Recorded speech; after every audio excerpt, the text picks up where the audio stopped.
அவருக்கு திருமணம் செய்து வைத்து 100 ஆண்டு காலம் வாழ வேண்டும். தன் கணவரோடு பிள்ளைகளை பெற்றெடுத்து 16 செல்வங்கள் பெற்று பெருவாழ்வு வாழ வேண்டும் என்றுதான் தந்தையும் தாயும் நினைப்பார்கள் அப்பா. அப்பேரோட தந்தையும் தாயும் இறந்த பிணத்தை எந்த பெண்ணுக்குமே திருமணம் செய்து மாட்டார்கள். திருமணம் நடக்கும் போதே அவள் தாலி யாரும் அறுக்கவே மாட்டார்கள் அப்பா. நான் என்ன கொடுமை செய்து விட்டேனா அப்பா?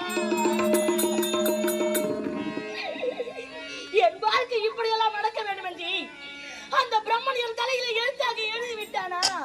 நான் என்ன பாவத்தை செய்தேனப்பா? மகளே பத்மாவதி, அப்பா, இந்த பிணத்தை மணக்க வேண்டும் என்ற ஆசை எனக்கு கிடையாது.